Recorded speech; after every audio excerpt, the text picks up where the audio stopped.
What's up, guys? This episode is sponsored by us here at Elevator Lifestyle Lab. This is July 5th when this episode will be released, so we are still celebrating July 4th. So we are giving you guys an exclusive discount for listening to the podcast today. If you want 30% off site-wide, go to our website, guys, elevatorlifestylelab.com. Check out our full line of vitamins and supplements. We are offering 30% off site-wide. Enter code FREEDOM on the coupon section at the checkout screen. Anything on our website, guys, we have 28 products up there right now. We have everything from your whey protein to creatine, pre-workout. We have magnesium. We have vitamin K2D3. Any of your multi-day vitamins. We have all that stuff. Go check us out, guys. ElevatorLifestyleLab.com. Enjoy 30% off. That code's going to be good for our podcast listeners for the next 30 days. So for the full month of July, take advantage of that discount, guys. Again, the coupon code is FREEDOM on the coupon section at the checkout screen. And hope you guys enjoy this episode. Enjoy the weekend. What's up, guys? What's going on? Jimmy coughed during that, so we're going to restart. I didn't. I was trying to cough before you hit the button, so let's restart. What's up, guys? We are back here with another episode of Getting Off the Carousel of Life. We are back with episode 4. We are talking about a few different topics on this episode. I like this episode just because it gets into the whole concept of making goals and taking action. So that's the name of this podcast. It's called Making Goals and Taking Action. So first off, how you guys doing? Fantastic. Awesome. Doing great. Awesome. Well, I appreciate you guys coming in here. And again, guys, if this is your first episode listening to us, go back, try to start on episode 1. They're only about 20 minutes long for each one and kind of catch up to what we're doing. We're kind of keeping them in order, and that way it'll hopefully help you through your daily life, go through some different situations. We're going to share our thoughts and what we do to kind of counteract with some of these topics that we're talking about. And again, today's episode is about making goals and taking action. So I'm going to start. Normally I lead off with my experience, but Jimmy, since you are a little more in-depth as far as older and wise, as far as I got the gray hair in the group. You got the gray hair in the group. I'm going to let you take over as far as, when did you discover as far as how important it was to making goals and actually writing them down, actually having a vision board, and just the whole concept of like taking action a little bit at a time and actually crossing stuff off a list. When did that kind of come to realization for you? Well, a vision board, I had my first one when I was 19, but it was more of someone told me to do it, so I did it, and that was about it. So I think when I was probably in my late 20s, I really started to write down my goals and start checking them off. And I would say probably about 5 years ago, listen to Jim Rohn is really when I got specific. I loved his thought that put small goals, short-term, long-term goals. And then check them off, and it does feel good as you go through and start checking stuff off. So I have a book now where it has some very big goals, and it has stuff that is even just some small goals. I think the big thing for me, though, now having a family was then converting to family goals. For a while, I kept talking about, because one of the things that we wanted, was a boat. We live here in beautiful South Florida, and I got to a point where I said, I wonder if my kids think that fiberglass item out in the yard is what I really love. So we had a conversation about it. I said, do you understand that is just a vehicle for family time, memories? And the kids, all of a sudden, you could see the change in their mind about why their dad wanted a boat. It wasn't that I loved this thing, was going to go out there and wax it and hug it. It was something that we were going to be able to do as a family. So we started putting together family goals. And then they started holding me accountable. When I told my wife, I said, you really need a new car. My son in the back, he's 7. He's like, we're not giving her any our boat money, are we? And I'm like, I'm going to tell her you said that. So it's something where now as a family, we're working towards those things and checking them off. So that was just something that it was a huge change in how they reacted with the goals, and how now I'm accountable to some of the things, the larger ones that we have on that list.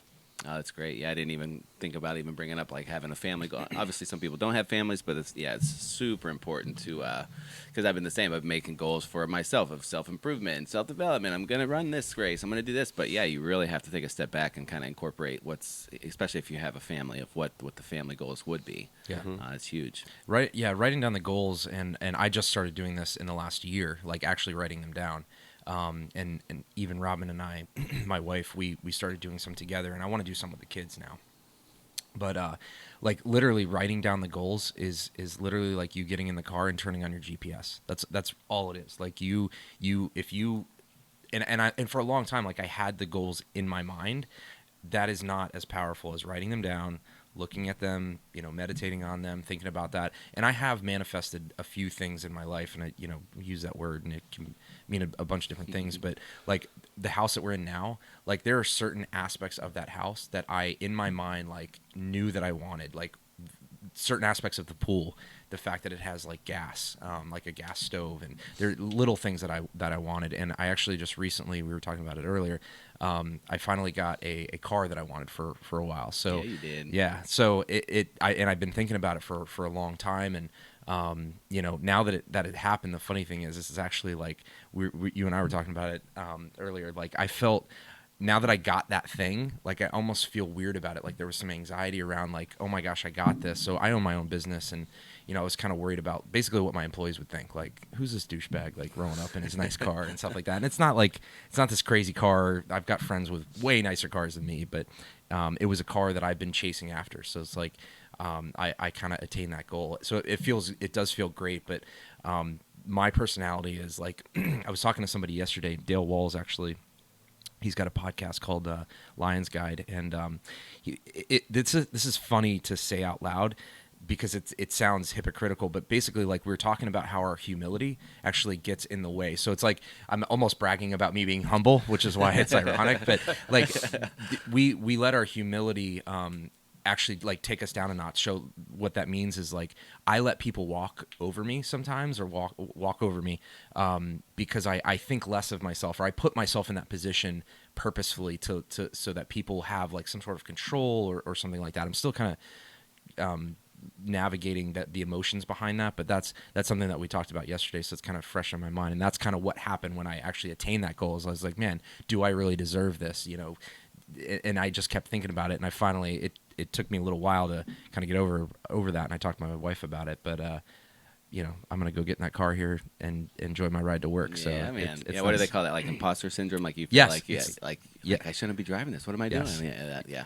Yeah, but I mean, you brought up a very interesting thing. That like humility, there has to be a very delicate balance of it. It's the same thing with being overly confident. Yeah. Because you can slide over into arrogance. So there's always going to be that balance. And once again, like the previous episode we did with self-awareness, is understand that you can have too much humility. Yeah. To the point where you don't get anything done. Yeah. So you have to be very mindful of that and make sure you balance it. Yeah, and that's the crazy thing. Like I purposely put myself in those positions where I've talked people up or let them walk over me, but I've also been accused of being too arrogant. So it's just like this weird. It's such a fine line of finding that balance. Yeah, but the thing is too, though, is that you have to know if you're too arrogant. Yeah. Because if I'm going to allow my thoughts of myself based on other people who don't know me that well, it's going to be a shit show. You know? I mean, so Yeah, that's true. if I have someone, you always have to qualify, the recommendations or the guidance you're being given. Now if that person knows you very well and you understand that they, you trust them and you trust their opinion, then you take it as gospel. But if it's some acquaintance, someone you don't know, I'm sorry. It's going to roll right off my back. That's I'm not gonna listen to it. that's a really good point, because I actually take all input like that very seriously and to heart. That's funny that you say that, because we actually had a long story short, we had a client that didn't really know us. We were trying to help him out with his business. We're explaining to him that he has put himself in a very bad position. So I run an IT company. He's put himself in a very bad position technology wise, and we're trying to outline what's wrong with his business. And this was like our third conversation with him, and he basically fired back at us like really hardcore, specifically my business partner. He's like, you guys are totally arrogant, you have no idea what you're talking about. Like I trust the people that are inside the business, that they've done the right things, and we're looking as outsiders, and we're like, no, it's wrong. But he totally like attacked us, and he's like, you guys are arrogant. And we're like, we're not arrogant, we're literally just trying to help you. So but he didn't know us, like he didn't have. So, but we took that to heart, and that carried a lot of weight. Yeah, I mean, so if my daughter is standing here, and then a woman designer, and this woman says, "Wow, your outfit's well put together," and then my daughter, who will dress in whatever she can throw on her body to go to school, says, "Daddy, I don't like your socks." Well, we have to take that input very differently. Yeah, Yeah, that's true. Yeah, that's a good example.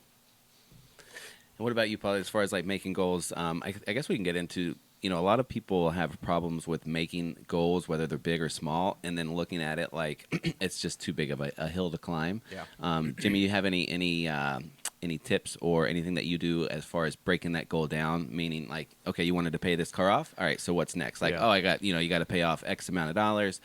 That's just so much. How am I going to do that? I don't have any money. But is there ways for you to not get buried in that hill? Yeah, you got to break it down to the so small. And I don't know if you're making that comment because of the 24-hour race, but yeah. So the Alex did a 6-day race. We came in and worked with him. So for 24 hours, I did a race, and I broke it down to 3-hour segments, and I had times that I had to be at by those 3 hours. Yeah. For me, Everything written down too. Everything was written Oh, yeah. down by the hour, when I was going to rest, everything. So for me, approaching a goal, breaking it down to, hey, look, I can't, I'm not going to try to take this on because it's a 5-year plan. But what should I be doing this quarter? Yep. And then, in setting that, you have to, because Yeah. if your goal is not that big that you can't break it down, it's not big enough. If your goal is simply to go out there and make $500, well, that's super simple. But Right. if your goal is you want to donate $1 million back to a great organization, that's a huge goal. Okay, that's not going to happen overnight. Okay, so what would that have to look like? And then just break it down to, okay, is this a 5-year plan? Yeah. Is it going to take me 10 years? And then constantly looking at it, because sometimes we think it's going to take 10 years. We get 2 years in, it's like, wow, I'm pretty darn close. So that's why constantly looking at it and reevaluating is very important. Yeah, you're basically reverse engineering. You have to. You have to reverse engineer the goal. You set it, and that's like what we do with our company. So we were like, hey, we want X number of percentage of profit at the end. Okay, what does that look like? We have to work backwards. Not necessarily, I'm a very visual guy, so not necessarily look forward to what we have to do to ramp up, but literally like take that goal as if we had done it, and what did it take to get there? So like, what does that look like, and break it down into some very small steps. Yeah, I think it's super important. And I think the visualization part, as far as writing it down, because anybody that's had any experience, that's had a successful business, has any type of wealth, they always say the same thing. Like, like put a picture. Like, you want to make X amount of dollars, print that amount out, put it on your dashboard, on your whiteboard, your dream board. Same with the goals. Like you wake up, you read that list. Some people go to a step further and they have affirmations in the morning. I am going to make this amount of money. I am going to have this career. I am going to do these types of things. And I think it's it sounds so like woo woo, like I'm just going to talk about it and it's going to come to fruition. But man, once you start doing it, it's not. It's something that happens. It puts it into the front of your mind. It goes back to the episodes that kind of led up to this. It's the self-awareness. It's the changing the input. It's like all these things start to change where you're not like thinking of like, oh, I can't pay this bill this month. I'm not going to have enough saved up to make this goal reach. But it's changing that thing. It's like you're putting it out there into the universe, whether that's woo woo, whether that's Jesus, whether that's just good fortune, or just self-awareness. It really does help. And and we don't have to make it that complicated. When you look at all the people that are successful, the common denominator they always talk about is setting goals and focusing on it. Yeah. So just do that. Yeah. And it's funny you said about the check. So I went to our accounting department, and I let our accounting department know. I said, look, I'm making a copy of this check. I'm changing the numbers. I don't want you to think I'm doing anything. This is for my vision board. And it was a very large check. And we get checks monthly, so it was a big number. And my CFO, he was talking to me, and it's right there in my office. He goes, Did we write you that check? I'm like, no, not yet. He goes, I'm sitting there looking at that check like, when did you do that? I'm like, no, not yet. And so he's like, okay, I'm sitting here as we're talking, and he saw like the boat, the house, and the things that I want with my family, and then here's that check sitting there for a very large amount. And so it's important. I have not made that check has not been cashed yet, but it's still sitting on my desk. No, I love that. And one of the little things, again, we talk about how little decisions and little things can lead to massive change in your life.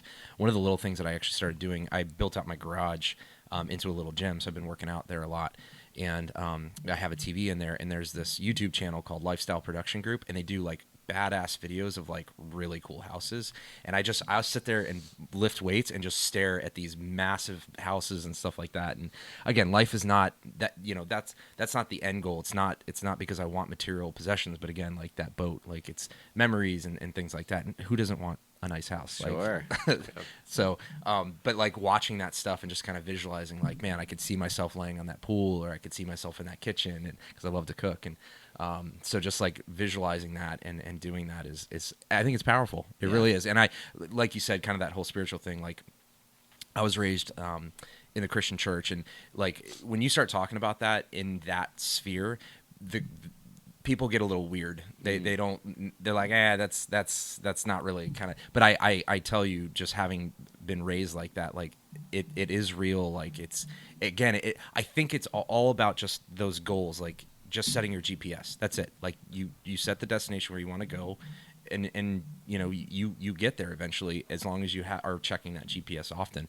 And I've talked to people, you know, people that are close to me. They have this mindset that like they're not allowed, or that stuff is not for them. Like literally they just and it basically stops them from even starting.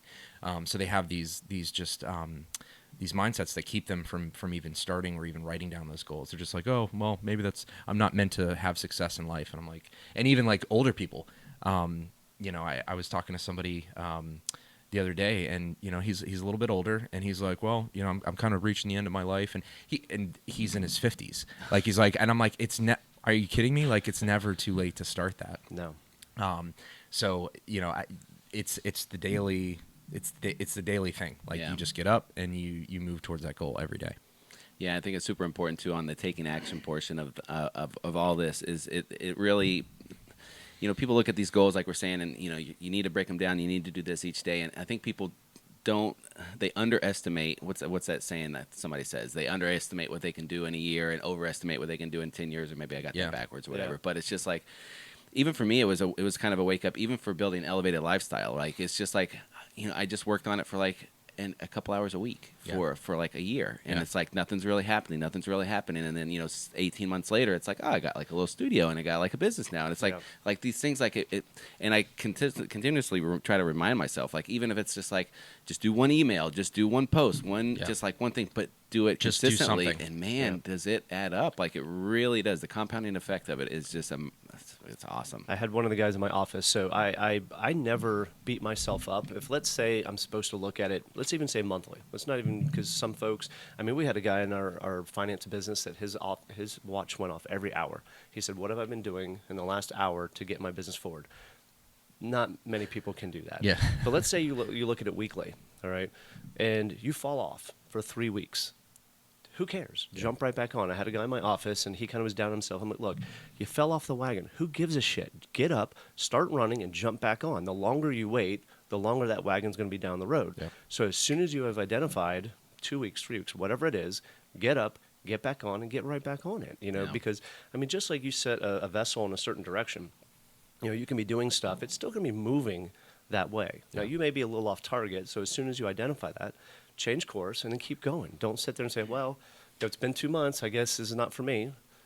No. Such a cop-out. Yeah, that's a big thing to remember, too. It's like the compounding effect of doing stuff good can really affect you. Just imagine opposite as well. You're doing bad shit, it's going to compound. You're just going to bury yourself. Like you said, the wagon's going to just go on. Yeah. There's no neutral in life. You're either moving forward or backward, period. Yeah. Like, and it's life will drag you, or you can pull forward in life. And taking action, you know, on a daily basis, little action actually will build habits that's true that you're going to need to get there. Yeah. And those are super important.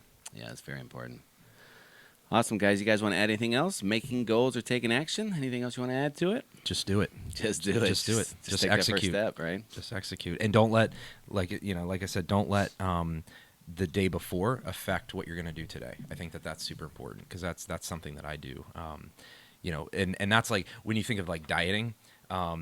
You know, you're like, oh, you know, I ate like shit Monday or Tuesday. I'll start next Monday. Like, no, just start now. Like, start by the next meal. Yeah. You don't even need to wait until tomorrow. Like, start that next meal. Make that good decision now. Yeah. And I think with taking action, I think the thing that stops most people is they think they don't know enough. Yeah. You never will. Yeah. You never will. Yeah, you always feel like you don't. Yeah. Absolutely. Yeah. You know, I mean, you're talking about kite surfing. We can sit here and talk about it. You need to go, get there, get the kite, figure it out, And get hurt. and, Yeah. and there's going to be a little bit of that, but that's okay. You're going to learn, Yeah. you know. I think that's the biggest thing where people they fool themselves saying that I need to know more, so Yeah. I need to read more, Yep. I need to be this in my life. Just you need to get in there, you need to get in the room, start working it out, and then get better. Yeah, that's like what people. When I talk to people that don't have kids, they're like, "Oh, I'm just not ready to have kids. I need to do X, Y, and Z to have kids." I'm like, "Motherfucker, you ain't never ready for kids. Like that ain't happening. No. Like you just like if you're ready and then at that point where you're ready to have kids, like you're saying, okay, we're gonna have kids. Like nothing can prepare you to do that. Absolutely Nothing can not. prepare you to be No. married. Nothing can prepare you to do a business. Like you just have to do it. Yeah. Like you just have to take that action. Yeah, it's the best learning tool is just hop in, get Yeah. the experience. Yeah. Awesome, guys. Well, I appreciate it. That's going to wrap up this episode today. Again, guys, hit that subscribe button. Share this with your friends. We're trying to get this out. And we will see you back with episode 5 coming soon. Thanks, guys. Appreciate it. See ya.